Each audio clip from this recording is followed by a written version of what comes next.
like it's been a little crazy around here with all the illnesses and everything. So I hope that you all are all feeling okay today and that we're going to have a great Wednesday.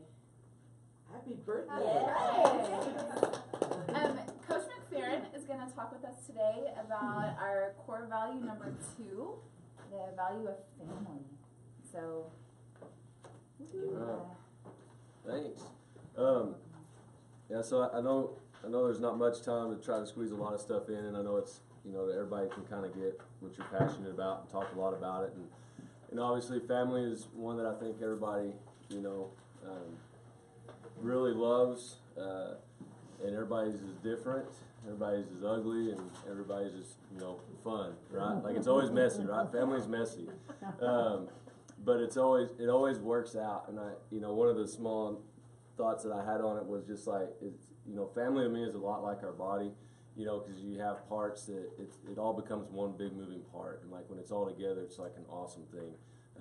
And so, also a family with the core value, like I kind of thought, I was like, man, there's so many different ways to kind of go when you talk about family as a core value, because, right off the top, we went through like Genesis and 2:24 and Ephesians 5:31 and Matthew 19:5, and just where it's talking about when a man is to leave his father and his mother, be united with his wife.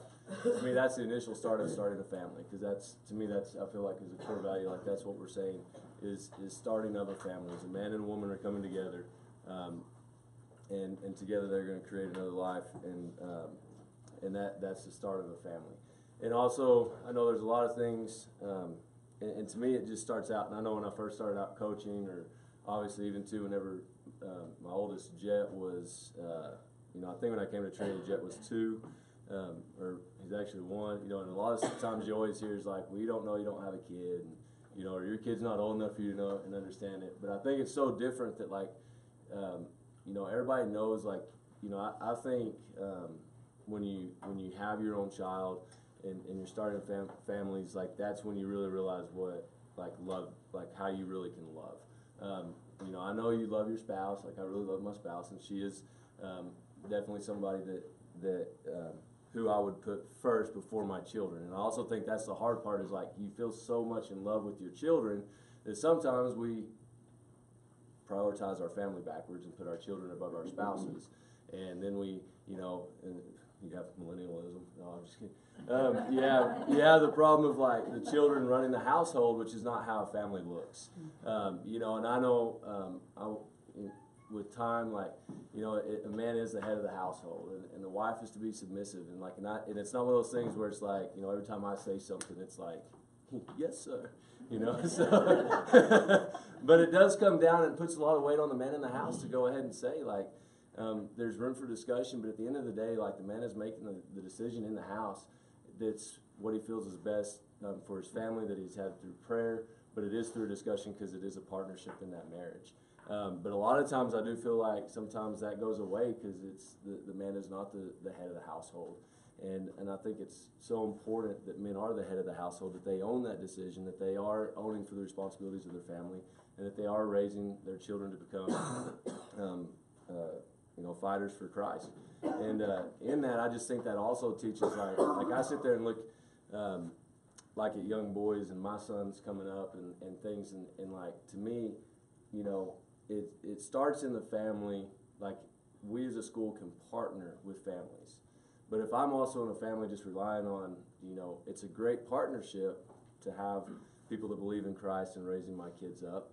But at the end of the day, if I'm not doing it in my house, I'm relying on the wrong people. And it doesn't matter where they're at. If it's at Trinity, if it's at public school, wherever it is, if I'm relying on who my kids are interacting with on a daily basis, I'm in a bad spot. I'm not running a good household and having a good family. So that's kind of, to me, like, it becomes so important to put to raise up, men and bold men.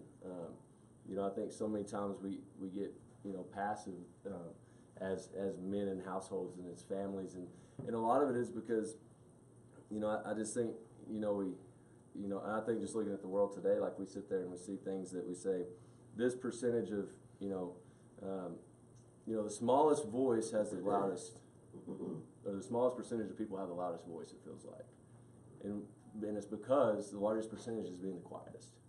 you know, when we've got to raise our families have to be the, almost like that is our little nucleus, and it's got to be the most bold in our stand up and our rights. And you know, and I think so many times like that, like it's just a family is so important, and it is to put first. Like I know I'll make sacrifices, you know, to do things to be around my family, and the time around them is so important.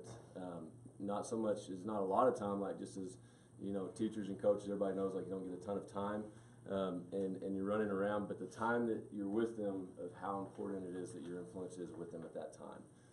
That you don't waste that time that you're with them, but you really focus on the time with them to raise them up and to guide them and to direct them.